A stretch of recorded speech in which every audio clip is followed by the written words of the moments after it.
Hello and welcome to all of you in geography class. आज हम बात करते हैं आंतरिक शक्तियों के अंतर्गत ही आकस्मिक आंतरिक शक्ति का एक उदाहरण भूकंप के बारे में। जैसा कि हम लोगों ने अपनी पिछली क्लास के अंतर्गत पृथ्वी की हलचलों में जो हम आंतरिक और बाह्य शक्तियों के बारे में बात कर रहे थे, उसमें से हम लोगों ने आंतरिक शक्तियों में दीर्घकालीन आंतरिक शक्तियों के बारे में विस्तार से चर्चा की है और आकस्मिक आंतरिक शक्तियों के अंतर्गत हम ज्वालामुखी के बारे में विस्तार से यहाँ पर चर्चा कर चुके हैं। अब आकस्मिक आंतरिक शक्ति के अंतर्गत ही भूकंपीय घटना भी शामिल होती है, जिसके बारे में हम आज विस्तार से यहाँ पर जानकारी प्राप्त करते हैं। सबसे पहले तो हमें ये जानना जरूरी होता है कि हम भूकंप का अर्थ क्या समझते हैं। कि भूकंप का अर्थ सामान्य रूप में यदि हम कहें तो उसका अर्थ होता है धरातल में होने वाले कंपन से, अर्थात किसी भी कारण से, चाहे वो आंतरिक शक्तियों के कारण हो चाहे वो बाह्य शक्तियों के कारण हो, उसके कारण यदि धरातल के किसी भी भाग में कोई कंपन उत्पन्न होता है तो उस कंपन को ही हम भूकंप के नाम से जानते हैं। ये जो कंपन है, चूंकि विस्तृत तौर पर या यूं कहें अधिक परिमाण के रूप में आंतरिक शक्तियों के कारण से ही हमें अनुभव होता है, इसलिए सामान्य तौर पर हम भूकंप का अर्थ आंतरिक शक्तियों के कारण से धरातल पर होने वाले कंपन से ही लेते हैं। लेकिन यदि हम भूगोल के विषय के अंतर्गत बात करते हैं तो भूकंप के अंतर्गत हम बाह्य या आंतरिक दोनों शक्तियों के कारण से धरातल पर उत्पन्न होने वाले कंपन को ही भूकंप के नाम से जानते हैं। क्योंकि आंतरिक शक्तियां अधिक प्रभावी होती हैं, जिनका प्रभाव हमें विशेष तौर पर दिखाई देता है, इसलिए हम भूकंपीय घटना के अंतर्गत आंतरिक शक्ति के बारे में ही विस्तार से चर्चा यहाँ पर करते हैं। सबसे पहले हम ये बात पृथ्वी की आंतरिक संरचना विषय के अंतर्गत जानकारी प्राप्त कर चुके हैं कि भूकंप की उत्पत्ति धरातल के आंतरिक भाग में जिस स्थान से होती है उस स्थान को हम फोकस अर्थात भूकंप मूल के नाम से जानते हैं। वहीं जहां पर भूकंपीय लहरें सबसे पहले आकर के पहुंचती हैं उस स्थान को हम एपिसेंटर अर्थात अधिकेंद्र के नाम से जानते हैं। और यहां भूकंपीय घटना के अंतर्गत तीन प्रकार की जो तरंगे हैं वो निकलती हैं, primary waves, secondary waves and longitudinal waves. P तरंगे, एस तरंगे और एल तरंगे इसके अंतर्गत से निकलती हैं। अब ये जो भूकंपीय घटना घटित होती है, ये किस कारण से घटित होती है उस पर हम अब आज चर्चा करते हैं। सबसे पहला जो कारण आता है वो आता है वोल्केनिज्म अर्थात ज्वालामुखी क्रिया। ज्वालामुखी क्रिया के अंतर्गत हम लोगों ने ये जाना, यहाँ पर डायग्राम से भी स्पष्ट है कि ये जो ज्वालामुखी क्रिया है, इस ज्वालामुखी क्रिया के अंतर्गत जब आंतरिक भाग से मैग्मा बाहर की ओर निकलता है, यहाँ पर हम देख रहे हैं कि आंतरिक भाग से ये मैग्मा बाहर निकलने की ओर प्रयास करता है, या इन क्षेत्रों के अंदर जहां पर प्लेटें एक दूसरे से टकराती हैं वहां पर भी आंतरिक भाग से मैग्मा बाहर निकलने का प्रयास करता है, तो इस प्रयास में वो धरातल पर टक्कर मारता है, धरातल को धक्के लगाता है, जिसके कारण से कंपन आते हैं। तो ये एक बात स्वाभाविक है कि जितने भी केंद्रीय उद्गार वाले ज्वालामुखी हैं, सामान्यतः वो सभी क्षेत्र भूकंपीय क्षेत्र होते हैं, क्योंकि ज्वालामुखी घटना के ठीक पहले की घटना भूकंपीय घटना के रूप में मानी जाती है। हाँ, दरारी उद्गार वाले ज्वालामुखी में भूकंपीय घटना हो ऐसा आवश्यक नहीं होता है, किंतु केंद्रीय उद्गार वाले जो ज्वालामुखी हैं उन ज्वालामुखियों के अंतर्गत भूकंपीय घटना एक प्रकार से आवश्यक है, उसके ठीक पहले की घटना के रूप में जानी जाती है। और जैसे ये धरातल को तोड़ करके मैग्मा बाहर निकल जाता है तो उस प्रक्रिया को हम ज्वालामुखी के नाम से जानते हैं। तो पहला जो कारण आता है वो आता है वोल्केनिज्म अर्थात संक्षिप्त में हम यूं समझे इसके अंतर्गत कि ज्वालामुखी क्रिया के अंतर्गत जब लावा, गैस और अन्य जो विखंडित पदार्थ हैं, ये जब बाहर निकलने के लिए धरातल पर धक्के लगाती हैं तो उसके कारण से कंपन उत्पन्न होता है अर्थात भूकंप आता है। या फिर ज्वालामुखी विस्फोट के समय पर भी जब भयंकर रूप में विस्फोट होता है, वल्केनो या पीलियन तुल्य ज्वालामुखी के अंदर जब भयंकर विस्फोट होता है तो उस विस्फोट की तीव्रता के कारण से भी कंपन उत्पन्न होता है। दूसरा जो कारण माना जाता है वो आता है आइसोस्टेटिक एडजस्टमेंट, यानी कि भूगर्भिक जो संतुलन की प्रक्रिया है उसके अंतर्गत होने वाली घटना।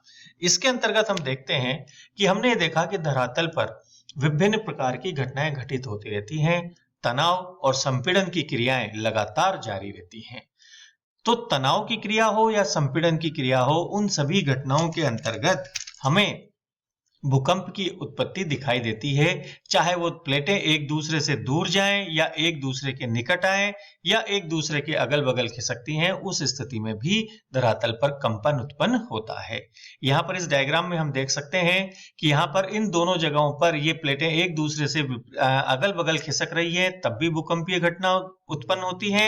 वहीं या फिर यदि कोई धरातलीय भाग नीचे की ओर धंस जाता है या कोई धरातलीय भाग ऊपर की ओर उठता है, उस स्थिति में भी भूकंपीय घटना उत्पन्न होती है। तो ये जो समस्थितिक समायोजन की जो प्रक्रिया है, इसके कारण से भी भूकंप आते हैं, ये बात हमें स्पष्ट जाननी चाहिए। तीसरा जो बात आती है वो आती है इलास्टिक रिबाउंड थ्योरी अर्थात प्रत्यास्थ पुनश्चलन सिद्धांत। ये जो सिद्धांत है ये प्रोफेसर H.F. रीड के द्वारा दिया गया था। उन्होंने ये बतलाया कि धरातलीय भागों में, आंतरिक भागों में जो चट्टानें होती हैं, ये चट्टानें रबड़ की भांति लचीली होती हैं। इन रबड़ की भांति लचीली होने पर इस डायग्राम के अंतर्गत हम इसको स्पष्ट तौर पर समझें कि ये आंतरिक भाग की चट्टानें हैं जो कि हमें यहाँ पर दिखाई दे रही हैं। ये आंतरिक भाग की चट्टानें तनाव या संपीड़न की क्रिया होती है, तो उसके कारण से ये इनके अंतर्गत धीरे धीरे प्रसार हो रहा है। जैसे यहाँ पर हम देखें तो इस क्रिया के कारण से इन चट्टानी भागों के अंतर्गत हमें प्रसार होता हुआ दिखाई दे रहा है कि ये एक दूसरे से धीरे धीरे दूर हट रही है। ये लगातार दूर हटती हुई चली जाती हैं, लेकिन ऐसा एक सीमा तक ही होता है। जिस प्रकार से हम रबड़ की बात अगर हम करते हैं, इलास्टिक की बात हम करते हैं, तो उसके दोनों सिरों को पकड़ के जब हम खींचते हैं तो उसके अंदर धीरे धीरे प्रसार होता है, लेकिन प्रसार एक सीमा तक ही होता है। जब हम उस सीमा तक पहुंच जाते हैं और यदि उसके बाद भी तनाव या संपीड़न जारी रहता है, तो उस स्थिति के अंदर वो जो इलास्टिक होता है वो टूट जाता है और टूटते ही वापस से इलास्टिक अपनी पहले वाली अवस्था के अंतर्गत तुरंत आ जाता है। तो उस एकदम से जो घटना घटित होती है जिसमें चट्टानों के अंदर प्रसार होता है और टूटने के बाद एकदम पुनः उनके अंदर संकुचन उत्पन्न होता है, तो उसके कारण से धरातल पर कंपन उत्पन्न होते हैं। तो ये बात हम यहाँ पर समझ सकते हैं कि जैसे ये दोनों चट्टानी भाग एक दूसरे से दूर हट रहे हैं और जैसे ही ये ब्रेक होता है उस समय पर यहाँ पर कंपन आते हैं। तो ये एक उदाहरण हमने यहाँ पर पैसिफिक प्लेट और नॉर्थ अमेरिकन प्लेट के रूप में यहाँ पर ले रखा है। तो इलास्टिक रिबाउंड थ्योरी भी यही बात कहती है कि चट्टानों के अंदर जो प्रसार होता है और प्रसार के कारण से जब वो चट्टानें टूट जाती हैं तो उनमें जो पुनः संकुचन होता है, उस प्रक्रिया के कारण धरातल पर कंपन उत्पन्न होते हैं। चौथा कारण आता है अन्य कारण। अन्य कारणों के अंतर्गत हम जब ये देखते हैं कि जो धरातल पर बहता हुआ जल है ये रिसता हुआ आंतरिक भाग में अधिक गहराई तक पहुंच जाता है और अधिक गहराई पर पहुंच करके ये ताप के प्रभाव से वाष्प में परिवर्तित होता है और ये वाष्प, चूंकि इसकी वाष्प की प्रवृत्ति ऊपर उठने की होती है, तो ये ऊपर उठ करके धरातल को धक्के लगाती हैं। तो इस प्रक्रिया के कारण से भी कंपन उत्पन्न होते हैं। तो ये भूकंपीय घटना के कारण में यदि हम बात करें तो पहला कारण आता है वो है ज्वालामुखी क्रिया, वोल्केनिज्म। सेकंड जो रीजन होता है इसका वो है आइसोस्टेटिक एडजस्टमेंट, समस्थिति समायोजन। तीसरा जो कारण बतलाया गया है वो है इलास्टिक रिबाउंड थ्योरी और चौथा है अन्य कारणों के अंतर्गत जैसे कि भूगर्भ के अंतर्गत जल का प्रवेश। फिर इसके बाद हम बात करते हैं कि ये जो भूकंप होते हैं ये कितने प्रकार के होते हैं। यदि हम बात करें तो भूकंप को कुछ पैरामीटर के आधार पर अलग अलग भागों में बांटा गया है। जैसे सबसे पहला पैरामीटर तो हमने यहाँ पर लिया है वो है स्थिति के आधार पर कि भूकंपीय घटनाएं कहां पर घटित हुई है। यदि भूकंपीय घटनाएं जलीय भागों में घटित होती है तो उसे हम जलीय भूकंप के रूप में जानते हैं और यदि धरातल पर घटित होती है तो उसे हम स्थलीय भूकंप कहते हैं। अर्थात भूकंपीय घटना कहां पर घटित हुई है, स्थिति के आधार पर भूकंप का वर्गीकरण किया जाता है। वहीं दूसरा ये है कि भूकंप जो केंद्र है, मूल जो है, फोकस जो है, उसकी गहराई कितनी है, उस आधार पर हम इसे तीन भागों के अंतर्गत बांटते हैं। शैलो अर्थक्वेक जिनकी जो फोकस की डेप्थ होती है वो 60 किलोमीटर से कम होती है तो उसे हम शैलो अर्थक्वेक के रूप में जानते हैं। मध्यम भूकंप इंटरमीडिएट अर्थक्वेक के अंतर्गत जिनमें फोकस की गहराई 60 से 300 किलोमीटर होती है उसे हम मध्यम भूकंप कहते हैं। और जो डीप अर्थक्वेक अर्थात गहरे भूकंप वो होते हैं जिनमें फोकस की गहराई 300 किलोमीटर से अधिक होती है, उन्हें हम डीप अर्थक्वेक के रूप में जानते हैं। अर्थात फोकस की गहराई के आधार पर भूकंप को 3 भागों में बांटा गया है, शैलो, इंटरमीडिएट और डीप, अर्थात उथले भूकंप, मध्य भूकंप और गहरे भूकंप।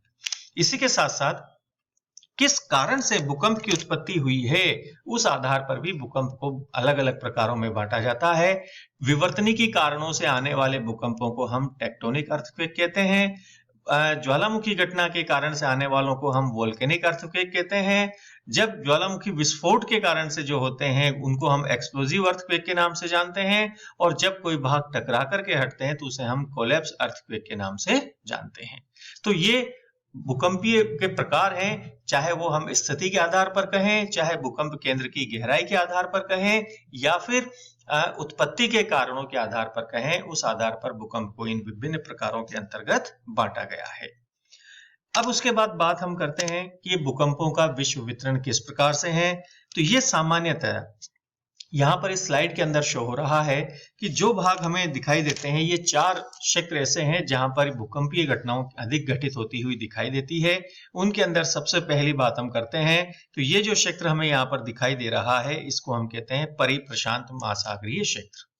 ये जो पूरा का पूरा परिप्रशांत महासागरीय क्षेत्र है, चूंकि ये 5 रिंग्स ऑफ द वर्ल्ड भी कहलाता है और यहाँ पर ही भूकंपीय घटनाएं सर्वाधिक घटित होती हैं, क्योंकि ये क्षेत्र अपसरण का क्षेत्र है, अभिसरण का क्षेत्र होने के कारण से यहाँ पर विवर्तनिकी घटनाएं ज्यादा हो रही हैं। इसके कारण से यहाँ पर भूकंपीय घटना भी अधिक घटित होती है। तो पहला जो क्षेत्र है इसका वो है परिप्रशांत महासागरीय प्लेट।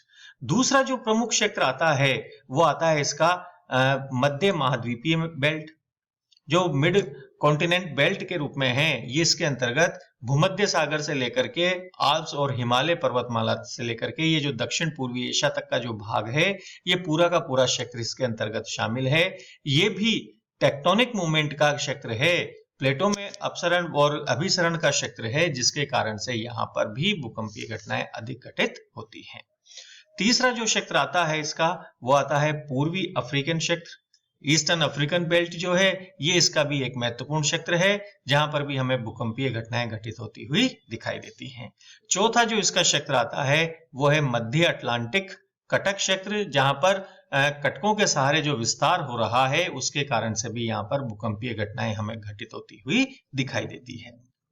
तो इस प्रकार से हमने आज के इस क्लास के अंतर्गत कि भूकंप क्या होते हैं इनके बारे में जानकारी प्राप्त की, भूकंपीय घटनाएं किन कारणों से जन्म लेती हैं उस पर हम लोगों ने चर्चा की है। उसके साथ साथ भूकंप को किन आधारों पर कितने प्रकारों में बांटा जाता है इस पर भी हमने प्रकाश डाला है, और उसके साथ साथ भूकंपों का जो वितरण है इसके बारे में भी हम लोगों ने जानकारी यहाँ पर प्राप्त की है। तो इस प्रकार से हमने आंतरिक शक्तियों के अंतर्गत आकस्मिक जो आंतरिक शक्तियां हैं, ज्वालामुखी और भूकंप, उन पर हमने विस्तार से जानकारी प्राप्त की है, और इसी प्रकार हम अन्य विषयों पर भी लगातार जानकारी प्राप्त करते रहेंगे हमारे विषय के अनुसार। तो आप इसी प्रकार हमारे साथ कंटिन्यू रहिए। Thank you very much.